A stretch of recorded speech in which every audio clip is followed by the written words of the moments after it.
भाई मैं उम्मीद तो रखूंगा और मैं हर उस व्यक्ति से उम्मीद रखूंगा जिनके हाथ में बिहार के कानून की कमान है। डीजीपी महोदय नए हैं, उनसे भी मैं ये उम्मीद रखता हूं कि भाई जिस तरीके से बिहार में हत्याओं की श्रृंखला शुरू हुई है, भले वो अपराधियों की गोली से हो या जहरीली शराब पीने से, मैं ये उम्मीद रखता हूं कि वो कम से कम इसको नियंत्रित करने में वो सफल होंगे। पर हाँ, उनके ऊपर जो गृह मंत्री हैं, जो संजोग से हमारे प्रदेश के मुख्यमंत्री भी हैं, उनसे मेरी उम्मीदें पूरी तरीके से समाप्त हैं।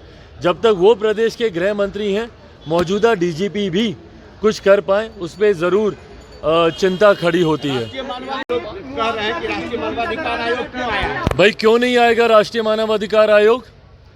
जब मानव अधिकारों का हनन बिहार में हो रहा है, क्यों नहीं आएगा? और भाई आपसे पूछ के आएगा, आपसे इजाज़त लेके आएगा। राष्ट्रीय आयोग है, उनके अपने अधिकार हैं, उनकी अपनी स्वतंत्रता है, उनकी अपनी विश्वसनीयता है। अगर इस बात के सवाल खड़े हो रहे हैं कि बिहार में आंकड़ों को दबाया जा रहा है, छुपाया जा रहा है, और जो कि हकीकत है, मैं खुद भाई छपरा गया हूँ, मसरक में गया हूँ, मैं जानता हूँ कि जो सरकारी आंकड़े जो दर्शाए जा रहे हैं उससे कई गुना ज़्यादा हत्याएं वहाँ पर हुई हैं। 200 से ज़्यादा लोगों की मौत वहाँ पर हुई है। जिस तरीके से यहाँ पे आंकड़ों को मैनिपुलेट किया जा रहा है, उनको छुपाया जा रहा है, उसके बाद जिस तरीके से दबाव डाला जा रहा है, स्थानीय प्रशासन के द्वारा ही वहाँ पर दबाव डाला जाता है कि भाई तुरंत, जिस तरीके से आनन फानन में दाह संस्कार करा दिया गया बिना पोस्टमार्टम के, दबाव डाला जा रहा है कि बताना मत जहरीली शराब या शराब पीकर मृत्यु हुई है, नहीं तो तुमको भी जेल में डाल दिया जाएगा। तो ये मानव अधिकारों का हनन ही है। और कोई ऐसा पहला राज्य तो बिहार में है नहीं कि भैया इस आयोग के सदस्य जांच के लिए आए हों। जहां पर जांच में गड़बड़ी पाई जाएगी, मैं तो बल्कि विभिन्न और आयोग से भी आग्रह करूंगा, बाल आयोग को भी अपनी टीम भेजनी चाहिए। छोटे छोटे बच्चे हैं भैया यहाँ पे, जिनके साथ इस तरीके का अन्याय हुआ है और उनको न्याय नहीं मिल रहा। महिला आयोग की भी एक टीम को राष्ट्रीय महिला आयोग की तरफ से आना चाहिए। देखना चाहिए भैया कि जिन महिलाओं का घर परिवार उजड़ा है, वो महिलाएं आज की तारीख में किस परिस्थिति में। और अगर आपके पास कुछ छुपाने के लिए नहीं है तो आपको डरने की क्या बात है भैया? इतना हुआ क्यों मचाया जा रहा है? भाई आपके ऊपर विश्वास नहीं है, इसीलिए केंद्रीय समितियां ये आ रही है। मैंने तो भारत की संसद में मैंने इस बात की मांग की है कि सीबीआई से जांच होनी चाहिए। ये पूरे घटना चक्र की जांच, जितनी ये हत्याएं हुई हैं, सीबीआई के द्वारा उस दिन महामहिम राज्यपाल जी से मिलकर हम लोगों ने ये मांग की है कि भैया बिहार में अब आप सिफारिश कीजिए कि यहाँ पर राष्ट्रपति शासन लागू किया जाए।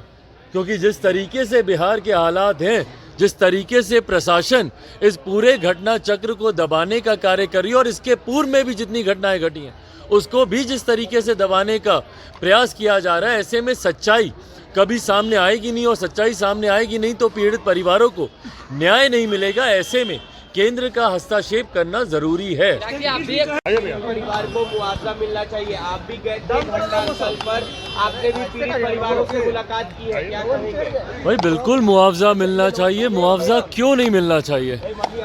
आप अगर कोई एक कानून बनाते हैं तो वो कानून एक नीति के हिसाब से वो कानून चलेगा ना। आपकी नीति साल दर साल बदल तो नहीं सकती। 2016 तक अगर आप मुआवजा दे रहे हैं, 2016 में अगर आपने मुआवजा दिया है तो आज आप मुआवजा क्यों नहीं देंगे? और इनके खुद के कानून के प्रावधानों में से एक प्रावधान ये कहता है कि भाई हम लोग इनको मुआवजा देंगे, भले जो शराब बेच रहा है या जो शराब बना रहा है उनसे लेकर देंगे, मुआवजा दिया जाएगा। अब आप उनसे ले पा रहे हैं कि नहीं ले पा रहे हैं, वो आपकी चिंता है, पर ये आपका एक प्रावधान है। और इस प्रावधान के तहत 2016 में भी आप मुआवजा दे चुके हैं, तो आज भी पीड़ित परिवारों को मुआवजा मिलना चाहिए। ये उनका हक है, अधिकार है। मुख्यमंत्री बोलते कि भैया मेरी कोई हमदर्दी नहीं। आपकी हमदर्दी जिसने पी संभवतः उससे नहीं होगी, पर उसके परिवार वालों का क्या दोष? 20 दिन की बच्ची थी उस दिन मेरी गोद में, उस 20 दिन की बच्ची का क्या दोष? 80 साल 85 साल की बुजुर्ग वृद्ध महिला वहाँ पर है जिसने अपना बेटा खोया, उस महिला का क्या कसूर? तो भाई क्यों आप मुआवजा नहीं देंगे? भाई बिहार के लोग हैं मुख्यमंत्री जी, ये बिहारी ही हैं सबके सब।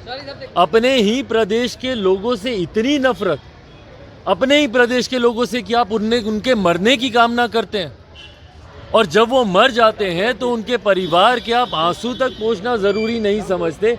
अपने ही प्रदेश के लोगों से इतनी नफरत क्यों करते हैं मुख्यमंत्री जी, ये मेरी समझ के परे है।